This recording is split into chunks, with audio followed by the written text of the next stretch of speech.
first of all, thank you for that great applause. This is what Justin Bieber must feel like when he gets on stage, so thank you for that experience. Now, just a little bit about myself. As Marianne said, I grew up in Ontario, Canada, and I also grew up as the youngest of two older brothers.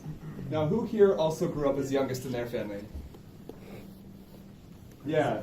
So, as some of us may be aware, when you're born the youngest, you have a particular set of advantages and disadvantages. Now, on the advantage side, and you can agree with me, when you're the baby of the family, you get away with murder. You know what I mean? Like, you can do whatever you want.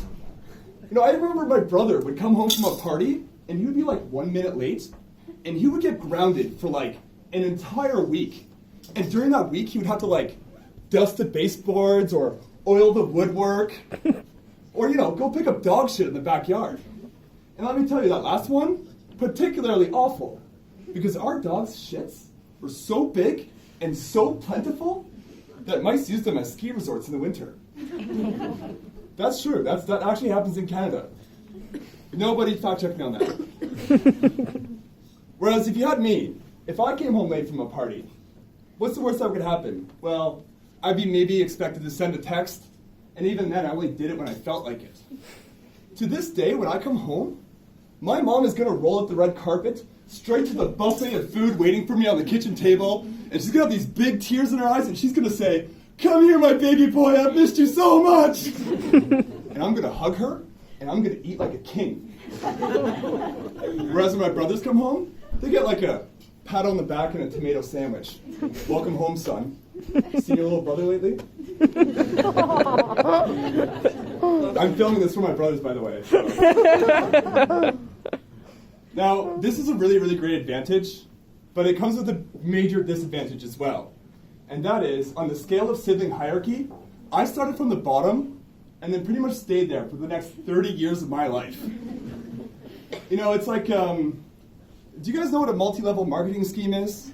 Is this something that we know? Yeah. Like a pyramid scheme? Has anyone been involved in this? Has anyone tried to sell people knives or like, you know, whatever kind of thing? Well, that's how discipline works in my family.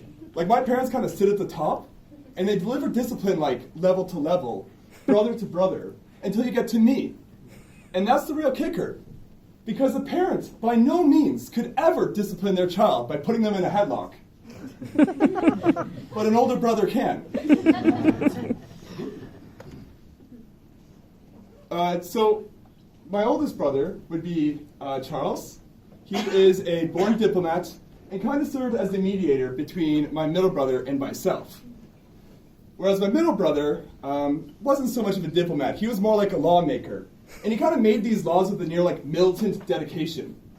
So to understand what I mean, I would refer to a time in my family where we would have like one box of cookies to share before the next time we would do groceries. My brother would make it his duty to make sure that everyone gets their fair share. Now, fair share, as defined by somebody who has the personality of a crusading dictator and the biggest sweet tooth in the family. Let me tell you, it's like trusting a Rottweiler to guard your biscuit factory.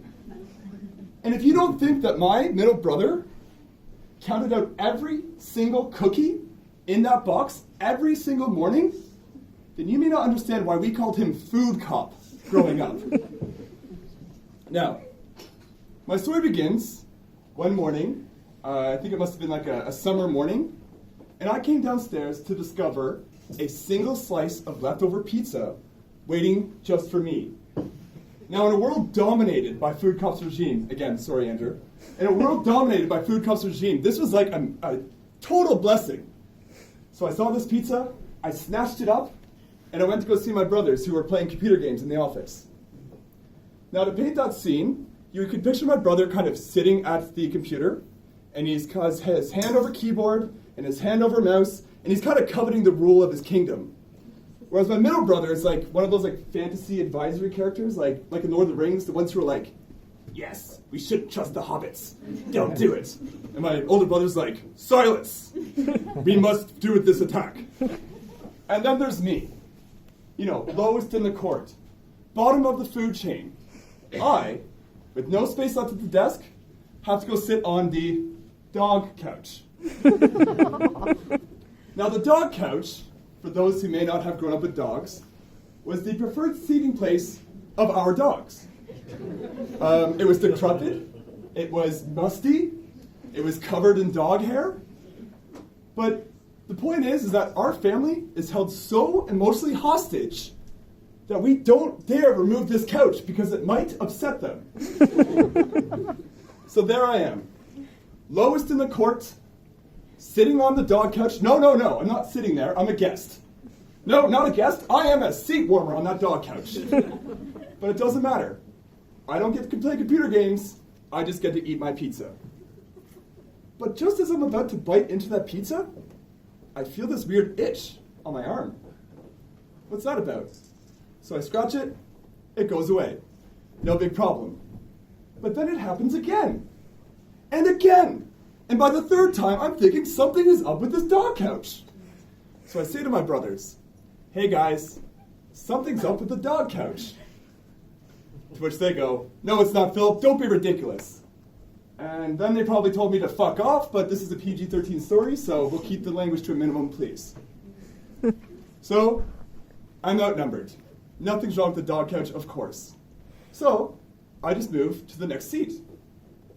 And then, I go for another bite. But then, would you know it, guys? The itch returned. And this time, I look at my arm to see what's going on. That's when I see the tiniest little bug just crawling up my arm. So now I'm starting to put two and two together. And I say to my brothers, hey guys, I think the dog couch has bugs. Now they're like deeply invested in this computer game. Like there's a Zerg rush coming and they're tearing and things are going on. So they're like, Phil, don't talk to us right now. So, let me tell you about little brothers, for those who don't know. Little brothers treat panic the same way that a passenger would look to a flight attendant during turbulence. If they're not concerned, then neither should I be. Because if I agitate the situation any worse, then I'm going to be put into one of those headlocks. So, it's all in my head. I'm seeing bugs, I'm crazy, I'm a 7-year-old schizophrenic, but it's fine because I still got that pizza. And you know what? It's time to just take that bite. Hope! That's when I notice that it's just not one little bug crawling up my arm. And it's just not two little bugs crawling up my arm. I've got a whole frickin' swarm of bugs crawling all over my body. And now I'm thinking, what is going on with the dog couch? And when I look at these bugs closer, they're ants. Now I'm thinking to myself, in a very Sherlock Holmes fashion, what are ants doing in the dog couch? Well, as logic would have it, I decided this might be a good time to turn over the pizza that I had just bitten into.